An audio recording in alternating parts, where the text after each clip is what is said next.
Hello అండి, welcome back to our channel. ఈ ఎండలకి కూల్ డ్రింక్స్, జ్యూసెస్ ఎవరైనా తాగుతారు. టీ, కాఫీలు తాగే వాళ్ళకి ఒక రేంజ్ ఉంటుంది. ఆ రేంజ్ ఉన్న బ్యాచ్ మాదే అనమాట. మా కాలేజ్లో కొత్తగా కాఫీ మిషన్ పెట్టారు. రోజు ఒక కాఫీ లేపుతున్నాము. క్లాస్కి అయితే వచ్చేసాము. వచ్చిన వెంటనే అటెండెన్స్ తీసుకున్నారు. తర్వాత సెమినార్ క్లాస్ అని చెప్పి క్లాస్కి తీసుకెళ్లారనమాట. ఇంకా అక్కడికి వెళ్ళాము.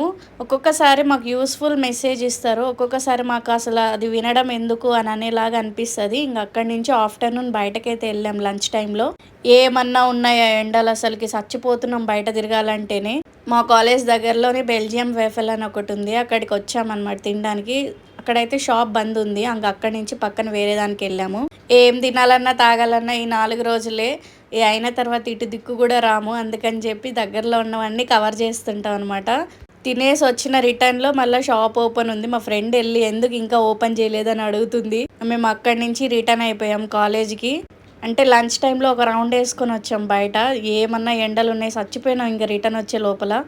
మీరు కాలేజీకి వెళ్ళే తినడానికి తిరగడానికి అని అంటారేమో, కాదండి. మేము ప్రాక్టికల్స్ చేస్తాం, లెసన్స్ చెప్పేటి వింటాం. అన్నీ అయిన తర్వాత మధ్యలో ఈ పిల్లేషాలు వేస్తూ ఉంటాం, అంతే, ఇంకేం లేదు. బయట తిరగాలి కానీ ట్యాన్ అవ్వదు. ఇలాంటి వాటికి ఏమైనా టిప్స్ ఉన్నాయా మీకు? చెప్తండి, మేము కూడా ఫాలో అవుతాము. స్టార్టింగ్ నేను మెట్రో ఎక్కేటప్పుడు చాలా కన్ఫ్యూజన్ ఉండే. అంటే 2 దగ్గర చేంజ్ అవ్వాలి, నేను అమీర్పేటలో చేంజ్ అవ్వాలి. అక్కడ కొంచెం కన్ఫ్యూజ్ అవుతుండే. మళ్ళీ ఎక్కంగా అలవాటు అయిపోయింది. వీడియో నచ్చితే like and subscribe. Thank you for watching.